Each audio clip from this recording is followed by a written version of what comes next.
Good afternoon. It's Wednesday, and welcome to a Celtic State of Mind. It's a Halloween Celtic State of Mind. It's the season of witches. It's the season of all things scary. None more so than the Rangers financial reports that came out yesterday. Certainly for one side of the city. Guys, welcome to the show. I'm joined today by Patrick McGilp, by the legend that is John Yogi Hughes, and a legend in the making that is James McKenzie. Welcome back. Hopefully your Wi-Fi holds out for us. So lots and lots to talk about.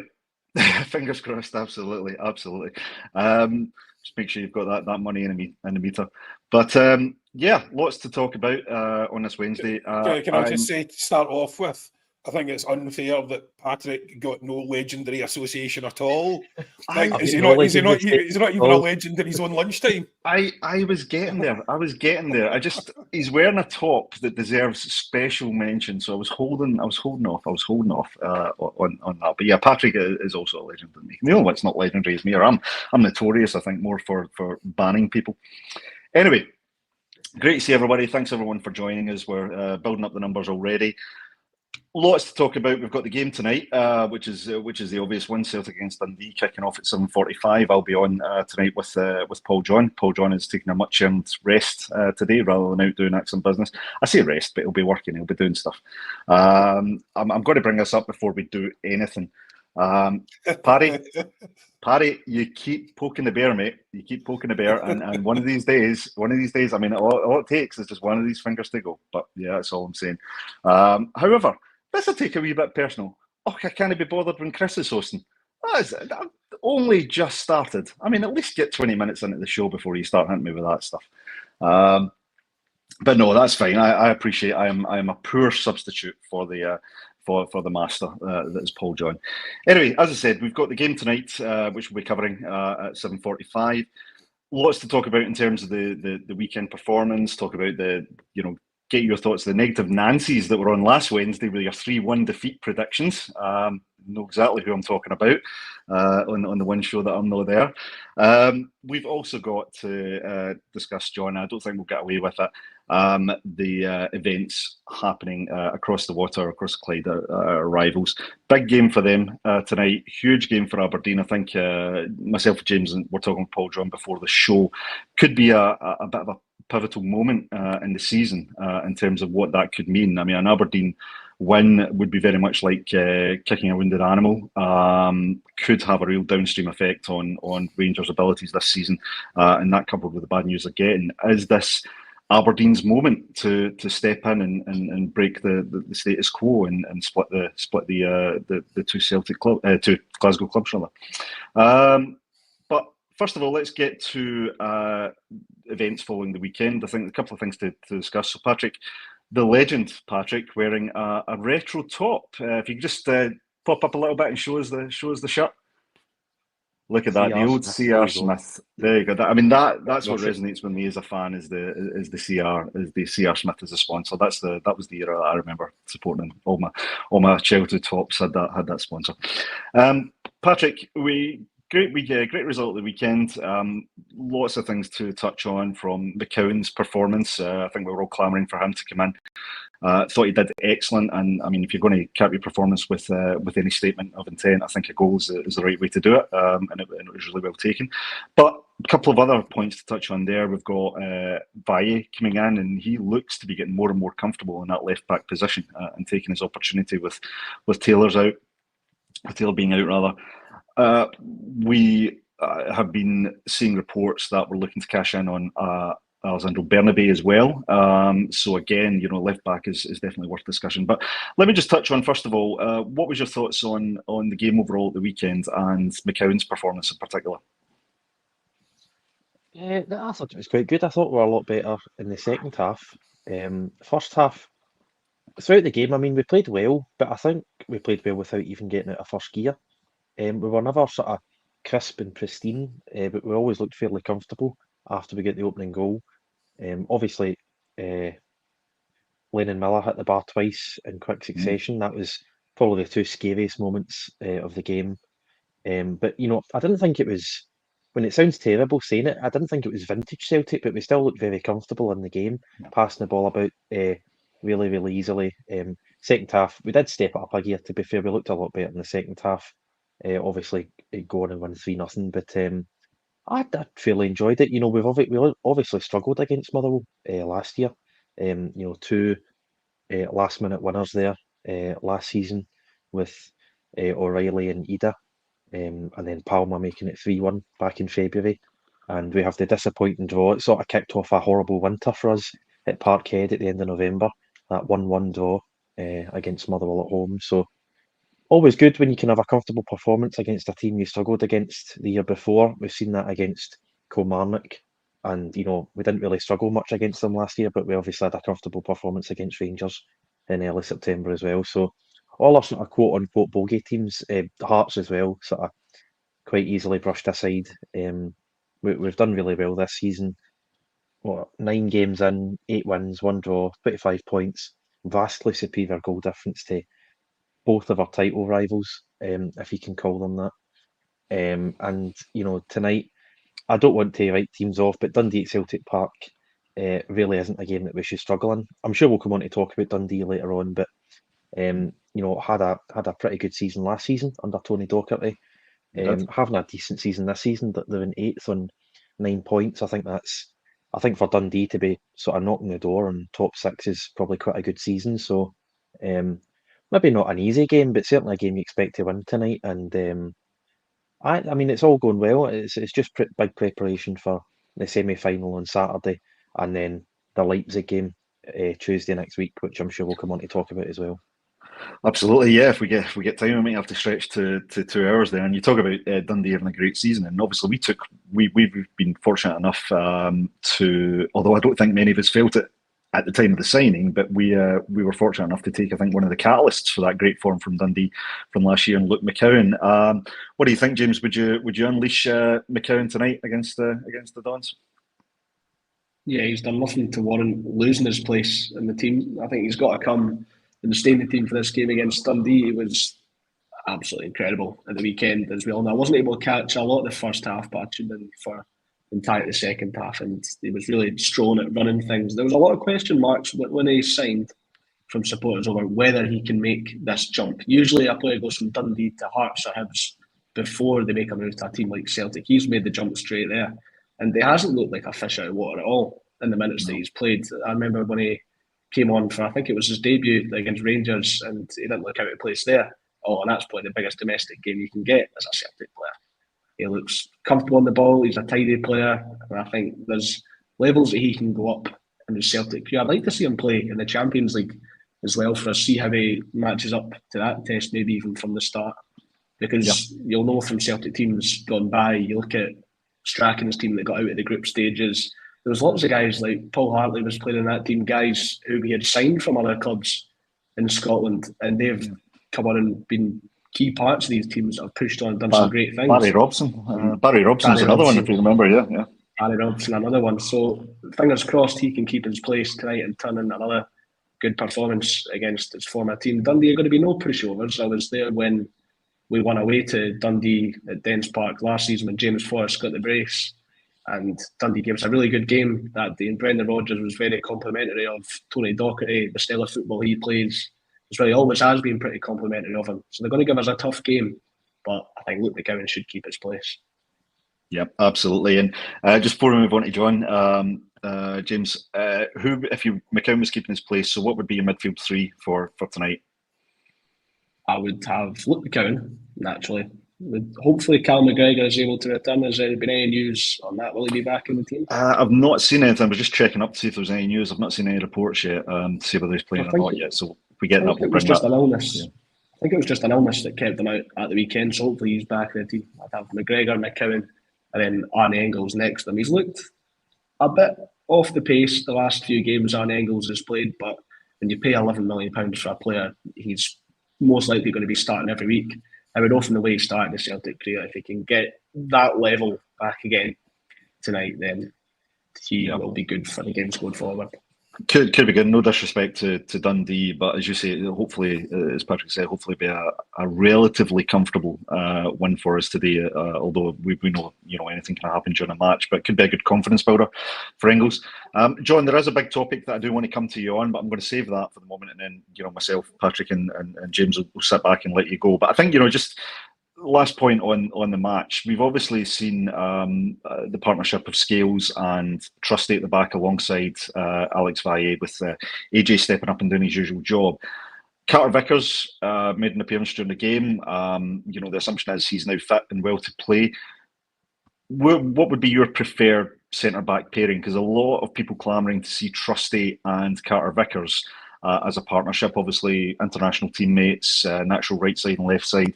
But is that unfair on Scales? What's your thoughts? Well, first of all, I'm just going to completely ignore that question and go back to the fact that myself and Patrick haven't been on in a week, and a lot has happened in a week. Just a little bit, yeah. I'm still absolutely buzzing. I was buzzing for days after the Atalanta game, because everything we said last week, it was all about we can do it, but he won't do it. And I have never been as happy in my life. At half-time, I was over the moon. Even if we were going to get pumped, I was over the moon, because it was a clear 4-5 win. And no matter what he says after the game about, it was the same idea, there was no point in the Dortmund game that we played a 4-5 win. Just didn't happen.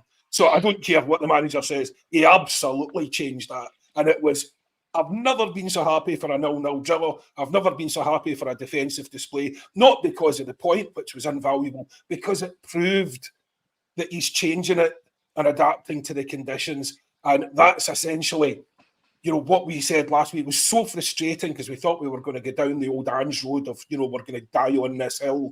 We're never going to prove it. This is an ideology rather than a vision. And he disproved all of that, and he went and he changed it, and we got the result, and it was absolutely fantastic, over the moon. And then we had the game at the weekend. We had the Aberdeen game as well, and then we had the game at the weekend. So all in all, I would say it has been a fantastic week, absolutely fantastic week. And delighted to be a Celtic fan at this particular time. And obviously there's another reason for that as well, just for banter. That will come to it later. I'm coming to that. I'm coming to that. In terms of Trusty and Scales, it was interesting. The thing I thought about it was, I know the manager probably hadn't given it much thought, really, and he just put Liam Scales out to left back. When they made that switch by coming off and all. But for me, if you're going to put someone in there, it would have been Trusty. Trusty's much faster. Liam Scales can't play left back. He doesn't have the speed for it. No, he barely has the speed for centre half, and only if he doesn't get caught out, he's got no recovery speed. Trusty's got plenty of speed. So if you were going to put someone in there as a stand-in, for me, it would be him. I think it'll be Scales and Carter Vickers. I don't think Carter Vickers should be starting. I think he should come on and get 20 minutes, half an hour at the end. I think there is no reason to rush him back. And he's obviously now at the point he's got recurring injuries. That was a big discussion when we signed him again. When we re-upped his contract, basically, it was, should we be doing this? Because he's clearly, getting to the injury-prone stage. And he's had a couple of bad injuries, and there's no reason to rush him back. I think we need to manage him. He doesn't even need to be on the bench tonight. Just let the guy have a rest. And the same with Callum McGregor. Unless Callum McGregor is desperately needed tonight, then he shouldn't be playing, because, again, over the last number of years, Callum's been driven into the ground. I mean, we have, that sort of proud statement, wasn't it, a couple of years ago, about played more minutes than anyone else in Europe. That was nothing to be proud of. That was total mismanagement of a player. It was by necessity, I think, actually. But it was just ridiculous. And we don't need to play him. McCowan's more than good enough for this game. And if anyone knows this team, obviously it's our captain, former captain. So it's interesting. I noticed there was a league team. Someone sent me a league team doing the rounds, which I sort of don't believe, just because of who's in at the front of it, but the elite team was Ralston, which I can't believe AJ needs a rest as well, CCV, Trusty, and I can believe that as well because the manager did say Scales had been playing an awful lot of football, been playing during the international breaks, all the rest of it. Greg Taylor, which I can believe also, Bernardo Engels, McGowan. The thing that I don't believe is Yang, Kyogo, and Palmer. Yang and Palmer as a starting two, when really they haven't so much as kicked the ball, sort of makes me disbelieve the whole thing. But again, you can see it. I mean, Dundee at home, when else are they going to play? What's the point in having a squad if you never play? I think that's Tony Docherty's leaked preferred lineup, John. the front three, anyway. Yeah, sorry, John, just to check on that, was Scott Bain in goal as well? Just all. Very good point. But yeah, no, it's interesting. But this is the thing. We do have the squad. If you can't rotate the squad significantly in these games, what's the point of it? And because if the guys aren't going to contribute, why are they there? Genuinely, why are they there? Dundee at home in a midweek game. Why are they there? If they can't perform at this level, get them out the door as soon as possible. And if that happens, if Palmer comes in, doesn't show again, if Yang comes in, does a load of great things and then trips over himself, and shoots 70 feet over the bar, then they've got to go. There is a certain point where they've been in the door for a while now. What is the point of them if they can't? On occasions like this, we do have a squad that needs to be managed. Sorry, but we have a couple of assets there in Calmac and CCV that do need to be, really looked after. And again, Brendan's got a sort of habit over the years of picking guys who could have done with a rest or who could do with a longer return from injury, because obviously, he was looking to get the result and the players telling him this and telling him that. And we're not there here in the conversation, but on the outside, objectively, that team there, leaked or not, and the preferred front three, as Patrick said, aside, you stick a Nicholas Kuhn in there, for instance, because Kuhn, he's not been playing full 90 minutes recently too much. So stick Nicholas Kuhn in there, take Yang out of it. That's perfectly acceptable. Perfectly acceptable.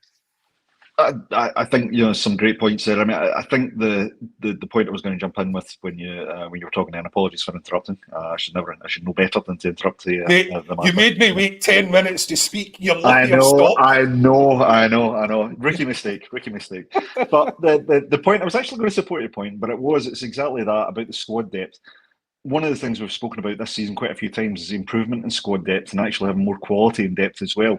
But there still seems to be this element around players like Palma and Yang that is a lack of trust, and Paul John's spoken about it a lot. It seems a lack of trust in these two players from the manager. But you would expect almost at a minimum that these players could step up to domestic level, right? I mean, okay, they might not be your preferred choice in Europe, but you'd think for games outside of maybe the Rangers game or certainly the Aberdeen game this season, but you'd be thinking, a game like Dundee would be the ideal opportunity for these guys to come in and show that they can still contribute.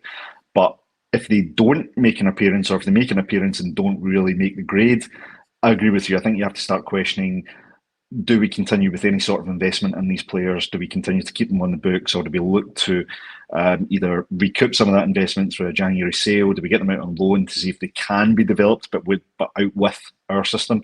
And do we look to bring in better quality? So yeah, I think some brilliant points there, and definitely it'd be interesting to see whether that is the team or some sort of variation of that. But for the love of God, please, no Scott Bain in goal, as we said.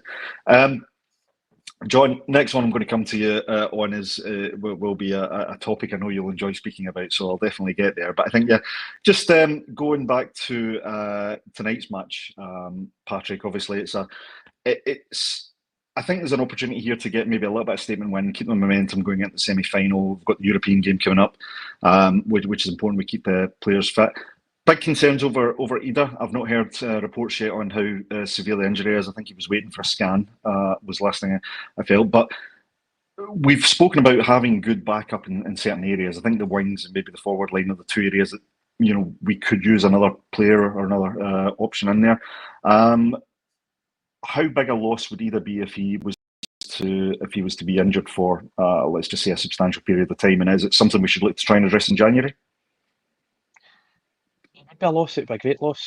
Hopefully it isn't anything serious. He seemed to be running okay after the challenge. I know it was 90th minute. It was only a few minutes he had to run about for, but he looked all right. Hopefully it's just a precautionary scan. He's at the very least on the bench tonight, but it would be a bit of a loss. In an ideal world, it would be good to have a third striker, but I mean, we only play one striker. We almost never play two. This So is to part have of a the problem. third one, I mean, you seen the situation with Rocco Vata. Was he even a striker? He sort of started out as a winger, but he came on as a striker, I think in a cup game in January. And he obviously thought he should be getting more game time. Seen a stat actually that him and Daniel Kelly have only got 138 minutes combined since they both left the club. So interesting decision making from them in the summer. But on the point of strikers, I'm not entirely convinced that we need a third striker. If we do have a third striker, you've got Maeda there. You've also got the youth team.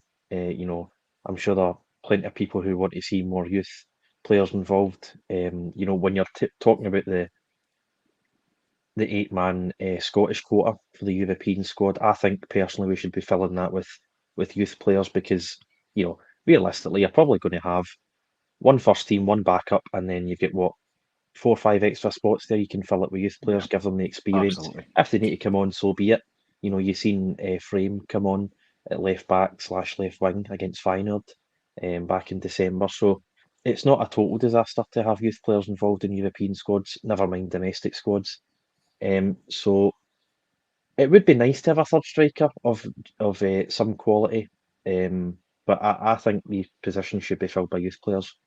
Obviously, I don't mind Yang or Palmer, maybe one of them starting or both of them coming on towards the end, rotating the squad for the semi-final. But I mean, if that's true and they're both starting, especially when you're racing other players in other positions like Ralston at right back and stuff, I think that's a recipe for disaster. I mean, we've seen earlier in the season against Falkirk, I think we rested about 8 players, and it took us till, what was it, the 80th minute or something, 70th minute to actually take the lead in that game. So it did upset the balance a bit, didn't it?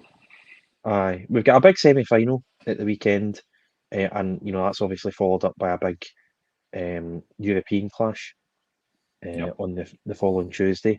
But I wouldn't go resting 8 or 9 players tonight. I'd maybe, a bit like the weekend, maybe rest 1 or 2. Engels and McGregor drop out, and I think Kuhn dropped out at the weekend as well. So maybe just rest 1 or 2 players. Obviously, we don't know about Kalmack, we don't know about Ida. But I seen Leipzig are actually away to Dortmund on Saturday. So looking ahead to the European game, I'm sort of jumping ahead here, but looking ahead, I mean, we play at 5:30, they play at 5:30. We've got a tough game. I would argue they've probably got a tougher game. And then, I really am skipping ahead by sort of mentioning this, but they've got no points in the Champions League. And looking at their fixtures, they've got Inter Milan away and Sporting at home. So if we manage to pull off a victory, I think they're near enough out. So they'll be absolutely desperate for points. They'll be at the top of their game.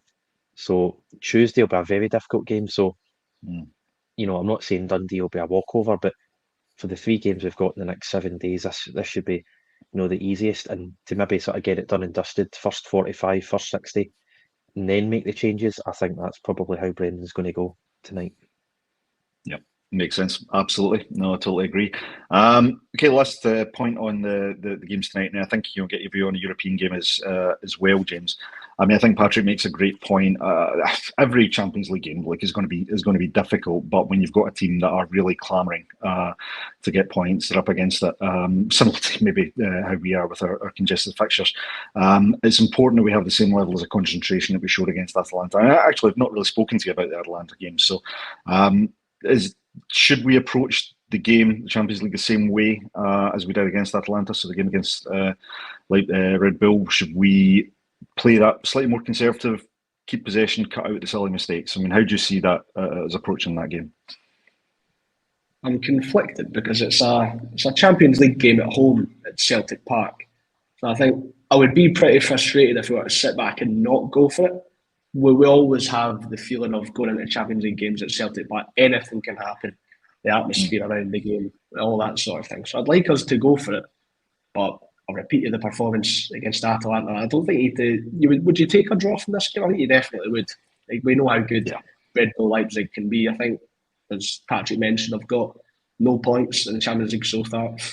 I think one of them was a last-minute loss against Juventus at home, and sort of Celtic in Europe fashion, almost the way they collapsed in that game.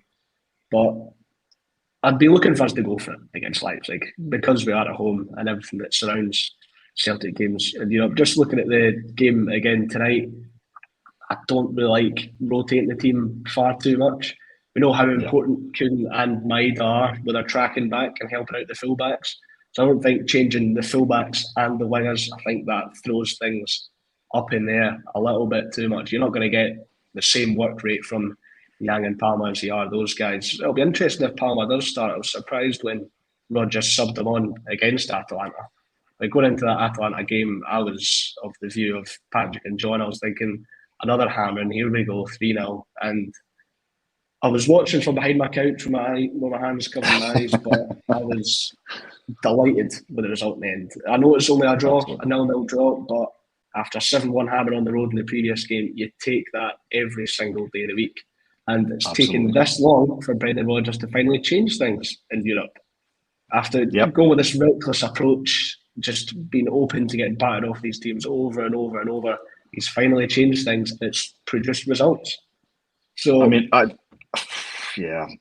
think, James, it's just more evidence that Brendan listens to this show. I mean, clearly he was listening last Wednesday, and heard John. He's like, right, I better do it just to prove the big man wrong.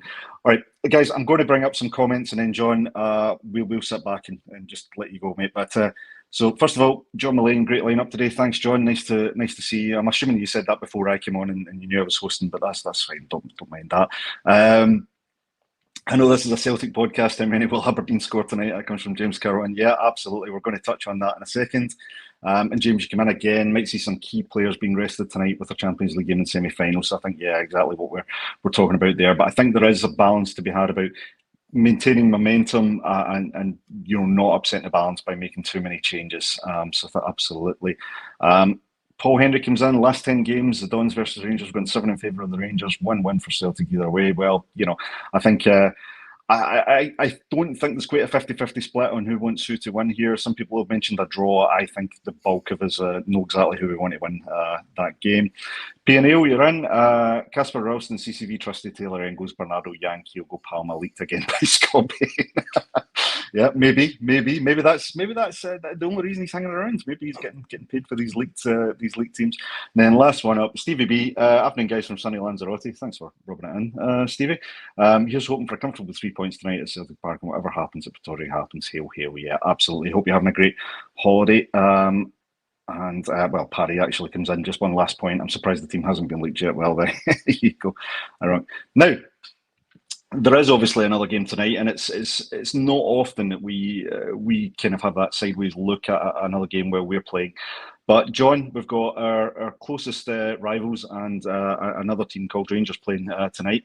So I think it's important that we touch on the magnitude, I think, of that game given recent circumstances. So, I mean, what's your opinion of the potential implications of our, let's just say, our historic rivals since 2012 anyway, that they, should they suffer a loss tonight, or actually even a draw, I don't think would be viewed very favourably within that club. Given the situation and recent disclosures around finances, which I know you're keen to have a wee chat about, there could really be some major downstream implications for that club, not just for this season, but actually further reaching. Great opportunity for Aberdeen, as we've spoken about over the past couple of weeks. They are doing everything right at this point. There's mixed views on whether they can maintain the momentum and split, the previous equilibrium of Celtic and Rangers. But for me, I don't think they'll have a better chance. I think they've got a great manager, good attitude, great momentum. I think they showed against us that they can really step it up when it matters.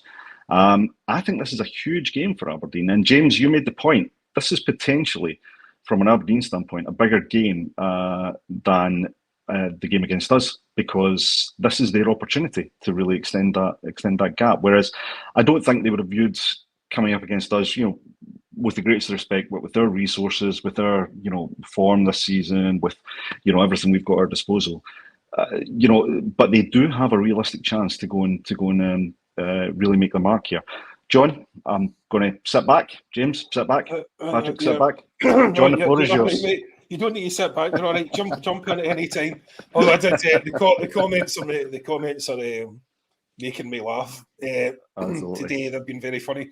Urban Culture just saying there's far too much Celtic analysis on here. We want we want a financial analysis. So yeah, that was a good.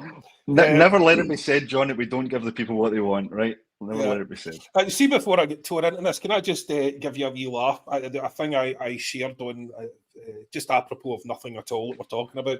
I think I shared a video, I shared a podcast over here on my Twitter this morning. They were talking about nicknames, and a boy who was an Arab fella on his dad's side, and his mother was Glaswegian, and he grew up as a massive Celtic fan, and his mates called him Bobby Sandals. So I just thought that was...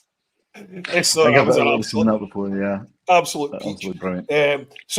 Now let's go on to it. Yeah, so again, results yesterday, and wow. I mean, I think the takeaway, I think, from nearly all of us is that Rangers are free of litigation for the first time in 10 years. And that's it. Yeah. Did you want to discuss anything else? No, that was all we had. So, actually, John, before you start, can we just I'll give a round of applause for being free of litigation. Well done. It really is very well done. There was, however, a really Celtic relevant point in all of that mess, which is their Euro income at 17.3 million was down from the 18.5 million, which means they got less for winning a Europa League group and getting to the last 16 than they did for getting absolutely pumped in the Champions League and getting 0 points. So that just shows you how important the Champions League is, how important that's what we're geared up for, because if you're not at that table, then it's a completely different meal, and you are not. Again, that is just vast difference. And if we can actually get points from these groups, as we have done, we hope we will do. We've already got a win and a draw. As I said, I think we've said repeatedly on here. I know I have. I mean, 3 wins in the Champions League is the equivalent to everything you win for a treble in Scotland, financially speaking. So it's a real stark reminder of the drop-off in the rewards. But to the point, shocking. Absolutely shocking. So I've £17.1 million loss for a club in Scotland is breathtaking. And as Patrick pointed out, not quite as bad as a 23.5 million from about 4 years ago. But I would also, in the FSR, if someone can, if someone knows more about the financial sustainability rules than I do, then let me know. We're moving from 90% of revenue to 70% of revenue, and their revenue has increased. However, you're expected to break even over 3 years. You can have losses of between 5 to 6 million, but you're expected to break even unless someone is directly handing you money. If your owner is handing you money and he's not couching it in shareholder loans or all the rest of it, or just handing you money, then you can breach that. They've lost nearly £22 million in 3 years. The last 3 years. That's an awful long way from breaking even. So I would love to know for someone who's done more analysis on those rules exactly how that's going to pan out. But the 2 versions of Rangers have lost a combined total of 242 million. And since they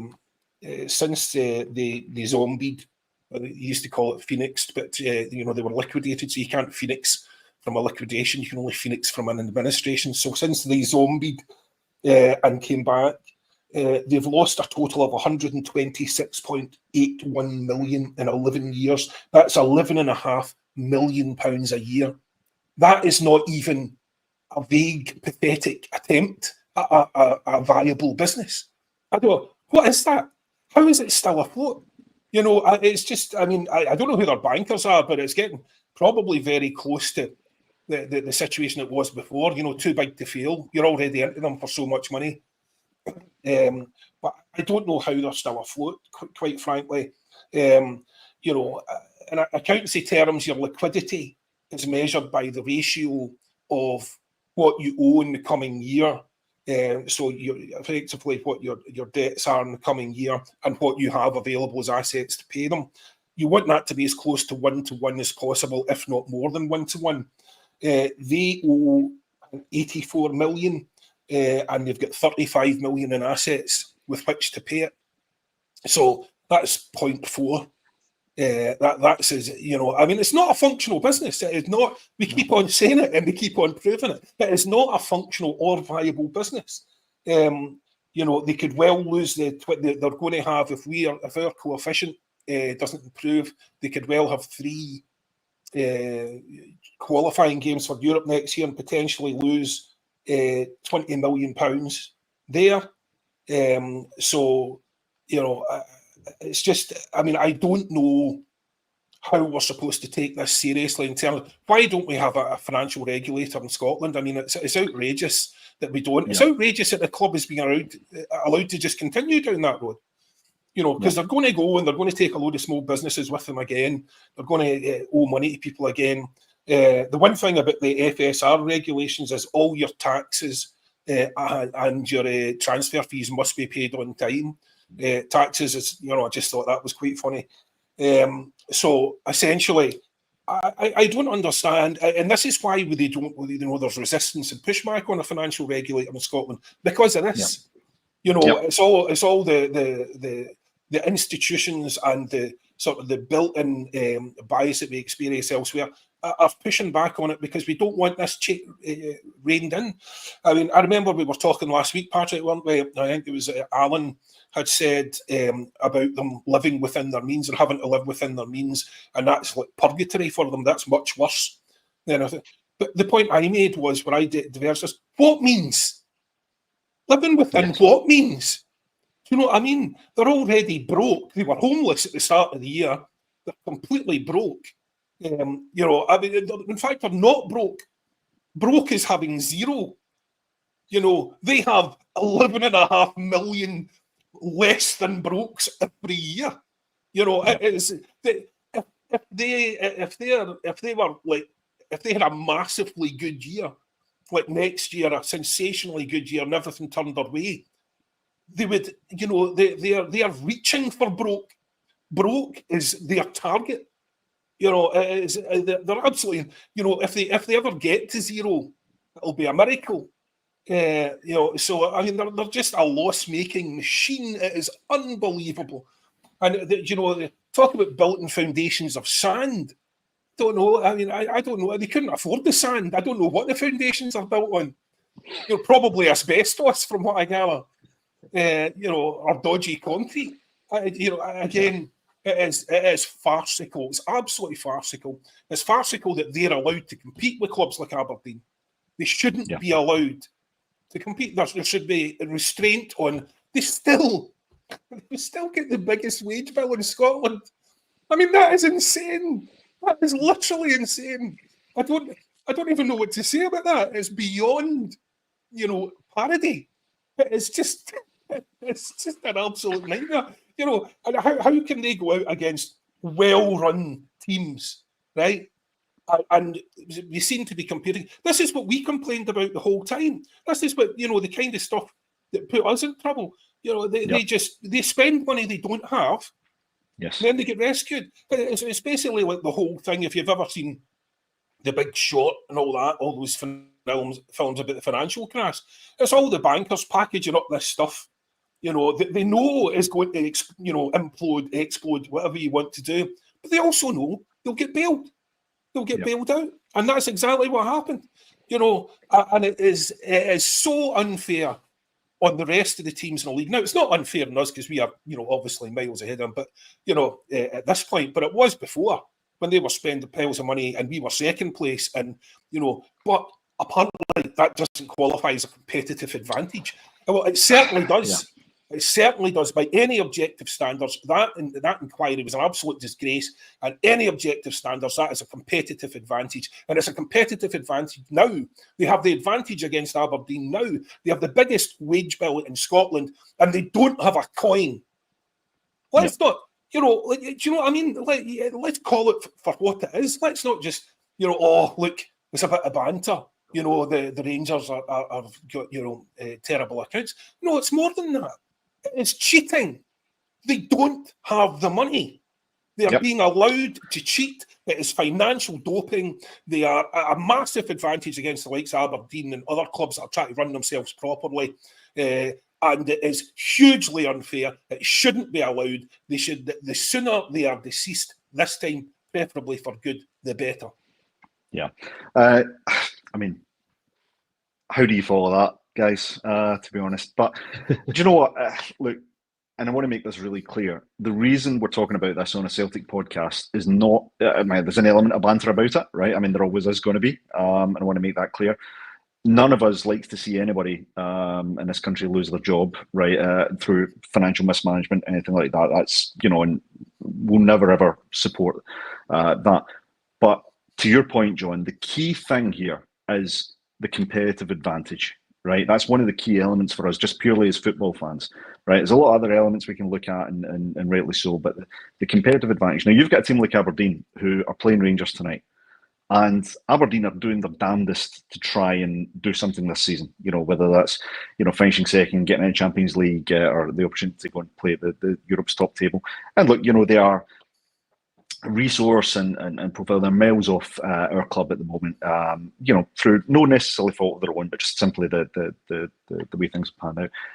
But they are trying to overtake a Rangers team, which by rights should not even be anywhere near as competitive as Aberdeen, right? They should not be anywhere near them at this point. I mean, but yet Rangers continually have this seemingly black hole of finance that comes and bails them out in a time of need. As you've said, no other business would be allowed to operate that way. My teenage daughter does not operate that way when she comes to the bank of mum and dad, right? It just, it's even that's got a limit. It doesn't seem to be a limit on, on the Ibrox club. And you look at all the things that are happening, stadium issues, having to rent Hampden for a strange price, I have to say. Face painters, going bust left, right, and centre. Things like that. The point is that someone has to take a look at this, has to take an objective look at this, right? We can take a look at it. We're hardly going to be objective as much as we'll try, but somebody has to take an objective look at this and say, actually, from a pure business and then competitive standpoint, this cannot be allowed to continue, because it's not only damaging and putting at risk all the people associated with that club and all small businesses, small institutions, etc., but it's damaging Scottish football. It's damaging Scottish football's ability to become more competitive, because a team always has this unknown, unregulated, unscrutinised advantage, and it has to come to an end. On a footballing side, leaving the financial side about it, how damaging tonight, Patrick, might a bad result against Aberdeen be, and what could that mean for the rest of the season? On a positive front for Aberdeen and making things more competitive, but also for our old rivals. Yeah, I think Aberdeen they've obviously mounted a fantastic challenge so far. 9 games in, 25 points. I think they're quite fortunate to get a draw at Celtic Park. They've obviously, against Dundee United, they scored a late winner. I think in other games they've scored late winners. So, they've maybe been a bit fortunate. And I think over the course of a season, they are probably more likely to drop off than, Celtic or Rangers are over a 38-game season. We know how to last the course. Well, we do anyway. I don't know about Rangers. They seem to bottle it in the second half of the season most years. But, I think if they are to finish second, I know they're singing about first at the moment, but if they are to finish second, I think they need a win tonight, to be honest. I know there's that 6-point gap now, and Rangers have only scored 1 goal away from home, and they're probably the most pathetic Rangers side in terms of attacking threat I think I've ever seen. I mean, they basically can't score goals. I think they're averaging just over 1 goal a game. I mean, it's really quite astonishing, considering what John's just said there. I mean, if they were making loss after loss and they had a super team, you could understand it. Like Man City, Chelsea when they first started. But to have absolutely nothing to show for it is astounding, really. So I think for Aberdeen to push for second, I think they need a win tonight. What's best for Celtic? Again, in the long term, I think probably an Aberdeen win. I think 99.9% of all Celtic fans will be hoping for an Aberdeen win. If you genuinely believe that we're in a title challenge with Aberdeen, I think you're probably hoping for a draw. And I think a draw would be another fantastic result for Celtic. They'd be 8 points behind instead of 9, Rangers I'm talking about. And with their superior goal difference, I mean, I know we sort of bottled a 7-point lead last year for a few months there, but at this stage, the way that we are playing, the way that they are playing, any drop points at Pittodrie for them is, the title race is over, the day before Halloween. It's an absolutely incredible position to be in. They obviously have their semi-final with Motherwell at the weekend, and there's a lot of pressure on their manager. So where they go from here after these results, it really is a bit of a downward spiral. Just to touch on them for a moment, I did a quick calculation. 17 million per week a year is 325,000 per week. So they would basically have to get rid of their top 10 or 11 earners. So basically their whole first team just to break even. And then you've obviously got, 20 odd million in debt to directors to pay off. Whether they actually want that money back is a different story. They might just want meaningless confetti shares in exchange, like they have been getting for 12 and a half years, which I think is another sort of extremely funny and ironic part of all this story. I mean, Douglas Park has ploughed in money. Dave King he certainly pretended to plough in money. Whether he has or not is a different story. John Bennett has given them money. So there's a whole list of directors that have put money in exchange for meaningless shares. They've diluted their own holdings, and they've been chased out by the fans because, to be fair, they have mismanaged the club as well as ploughing money into it. So they've all been chased out, and you've got to ask yourself how much more money have they got to give? As John says, 126 million over 12 years. They might be successful businessmen, but I mean, this is Scotland we're talking about. They're not billionaires, like Jeff Bezos. They have got a limited amount of, cash available that they can put in, and they're quickly running out of directors. They're absolutely cycling through them all. So how much more director loans can they actually get? Is another question. So I think they're going to be forced into sustainability, and the sort of purgatory that John talks about. Because to compete with us, they either need to have an absolutely brilliant transfer model, or they need to get into the Champions League regularly.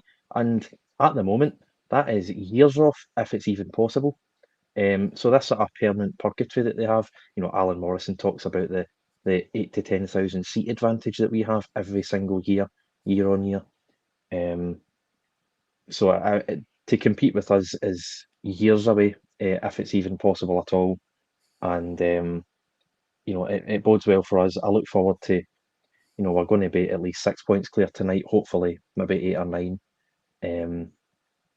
And in terms of implications for us, hopefully Aberdeen prioritise tonight over the semi-final and their push for second place, and they can get some sort of result. Because in my opinion, any sort of Aberdeen result is absolutely brilliant for Celtic.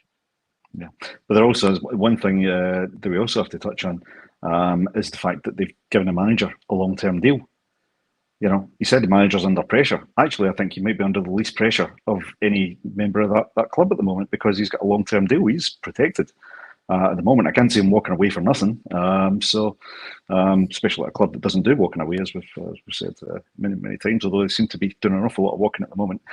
James, keen to get your thoughts on this as well. I mean, okay, I know we're sorry to interrupt you, mate, but I do have to say, you realise they still have Gio Beale and can't remember who else it was. They've got like 3 managers on their payroll. How far back are we going, John? It's a long way.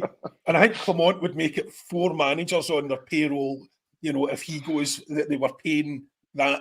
They wasn't the manager, you know. So, sorry, James, I didn't mean to interrupt there, but, you know, I had to make that point. They have a full roster of managers basically still getting paid.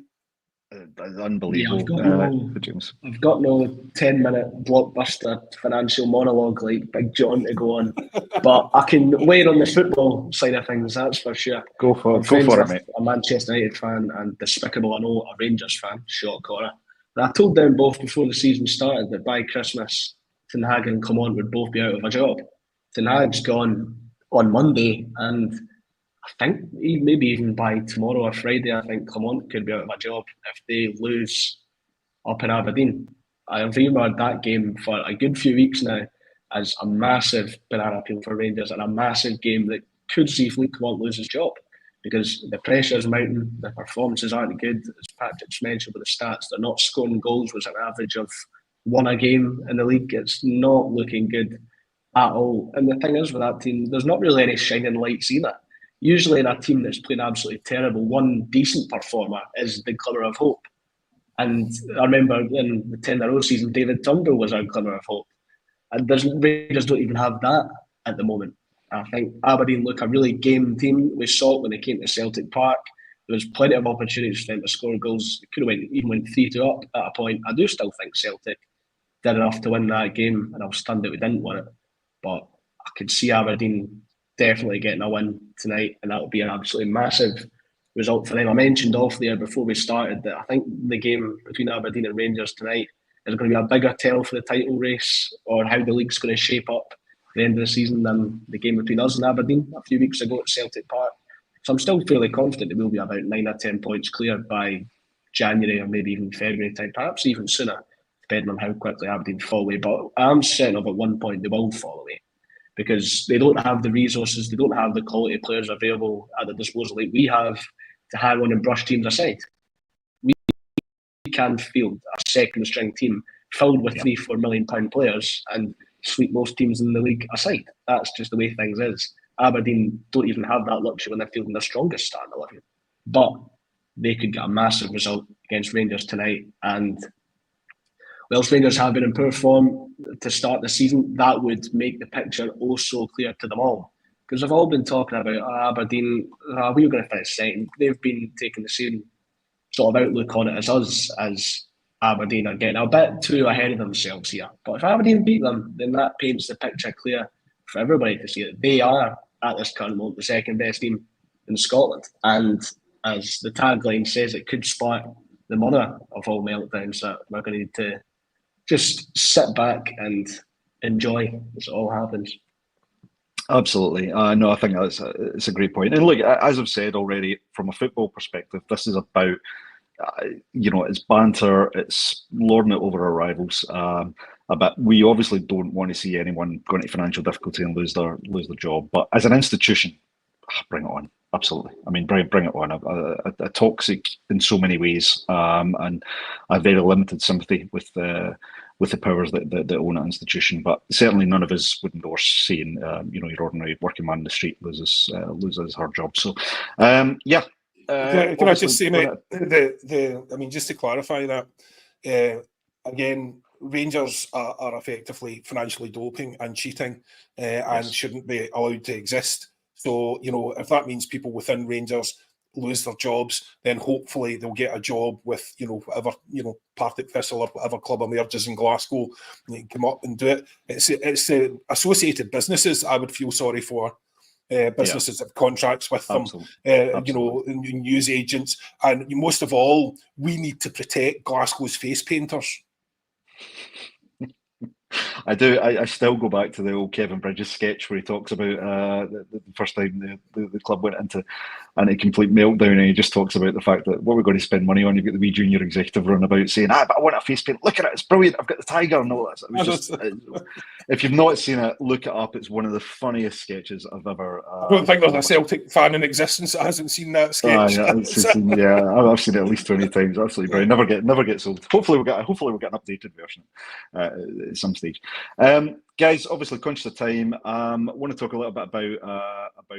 I was going to say what to talk about our team, but to be honest, I'm quite happy to continue on the meltdown if the appetite is there. But I think looking at our team tonight, we've obviously got to make sure we do our business on the park, John. We've been in largely great form throughout the season. A couple of blips here or there, but lots of really good momentum. Players coming through, some good signings for a change, and financially very, very solvent. But there's one of the big questions we've had, and we've touched on it already, is some of the quality and depth on areas like the wings. Now, we've spoken about Palma and Yang. You touched on it earlier. If we're not really seeing the returns on these guys, then we get them out and start again on that position. We've got Maeda, we've got Kuhn, who are playing very well. We're still relying on Jamesy Forrest to come in and be the third choice or the second choice on either side. Actually, how long do we give these guys? Do we give them till January, see if they get the opportunity to make an impact and do it, or do we look to cut our losses? And is that an area do you think we should prioritise spending? Because our style of play does seem to rely heavily on our wing areas. Yeah, well, I mean, again, there was good business done in the summer to an extent, but that was focused on a couple of key individuals. And again, obviously, it was proving very difficult. It wasn't for one spending money, but there were key individuals that we got. We did not get key individuals in other areas, and it is very much the wings. Now, imagine, for instance, that Kuhn wasn't having the season of his life. Imagine Kuhn from last year had turned up, and how different this season would look right now. Yeah. Not just for him, but for us. And imagine the conversations we'd be having about our wingers. So we've got Kuhn, who is now sensational. Maeda, who does what Maeda does. And apart from that, when you have to make subs on the wings, it's problematic. You don't know really what you're getting. Jamesy does what Jamesy does. He's not a bad player. He's not a great player at this point in his career. He's an adequate replacement, I would say, and whether Yang and Palma are adequate is open to question. Palma seems to have fallen well foul of the fans at this point, and Yang is just a bit of an enigma. We don't really see enough of him to know for sure what's happening, and Patrick hates Yang so much he's left the room. I was going to say that was a trigger point. He just can't take it anymore. Essentially, look, I mean, James would he's sort of well versed in this stuff. I don't know who we were looking at in terms of the transfers on the wings, but I mean, who we have is not adequate beyond the first 11, right? So we definitely need to strengthen the squad. And I think the talk over the last few days has just been Lennon Miller. But I don't think that's because we need strengthening in his position. I think it's just because it's a very obvious investment. And absolutely. The guy has massive upside potential, and we just need to get him before someone else does. It's not because we're short in that area. But we need wingers, badly need good wingers. And I think that would be difficult business to do in January. So we're going to have to see what happens, but it's decent enough for Scotland. But if we don't have these guys, if you had to play Yang and Palma in a top European game, what's the chances we get a result in that game? Yeah, because never mind attacking, defensively, what they're going to do. Yeah, I think it's. there's a lot of work there to be done. I don't know if the lads would agree with me. James, what do you think? Well, we're not going to get a result in Europe with them, so I was trying to keep my composure as Patrick disappeared and came back with a McDonald's headset on. I was trying to keep my style away. That's not McDonald's headset. That's his Beyonce headset. That's not his McDonald's headset. Yeah. You're too modern, John. I was going to go for the Madonna one with the big, the big mic on the end of it. Quickly on the wingers, Luis Palma's been the whipping boy for about 6-7 months now, and his performances on the park haven't been anywhere near the way he started his career at Celtic when he was in flying form. And we've seen a couple of fans liking him to Todd Cantwell, the way he's been acting on social media, but a lot of the things he has been posting have been more about getting the head down and getting on with things, more about hard work. It's not been a woe is me sort of parade he's been going on social media like Cantwell was when he was in the Rangers. It was more, I know what I need to do, I need to go ahead and focus. And we know he can be a player. We saw it in his first few months. It's just, is he a confidence player or is he Celtic quality? If he can rediscover that level he was at the start, then he can be a valuable player for the club. But it's just, are we going to get that out of him again? Was that just a purple patch that we're never going to see again? Yeah, and there were concerns before we signed him. There was rumours about his work ethic and his attitude, and it wasn't all positive. We kind of thought we'd want to watch when he first came in, and the way he hit the ground running with assists. Guys, we're just about at time, so I just want to get a prediction from each of you for tonight's game. So, Patrick, I'll start with you. I'll go for 4-0. 4-0. Comfortable 4-0. Yeah. How dare you back Dundee to win 4-0? That's terrible. What about the weekend, Patrick? 1-0 I'll go for. I think it'll be a really tough game. Tough game. But I also think Aberdeen will be quite tired from their game tonight and we'll manage it better. 1-0 at the weekend. If you want a Leipzig result, I'll go for 1-1 as well. Since I'll not be on until after that, I'll go for 1-1. I'm not asking you guys for your European more negative. Yeah, I'm not asking you guys for European prediction. You can do that close at the time, but hopefully get it wrong again. James, same question to you. Prediction we'll go for tonight and then for the weekend as well. Yeah, I'll go for tonight, a Wednesday night game at Celtic Park. I think probably 2-0, especially if the league team is correct. You'd take a 2-0 at the weekend. I'll say 2-1. I'll go for 2-1. That 2-0, was that Yang and Palma to score both goals? We'll say so. John, same to you. I would say if we don't play Yang and Palma, it'll be 3-0 tonight. I would say at the weekend, I think it'll be 2 because I think they will focus on the game tonight, which is obviously more important. Although they would be very reluctant because we're a decent side. They're going to want to get a chance in a cup final as well. I mean, that's massive for them. It's difficult to know.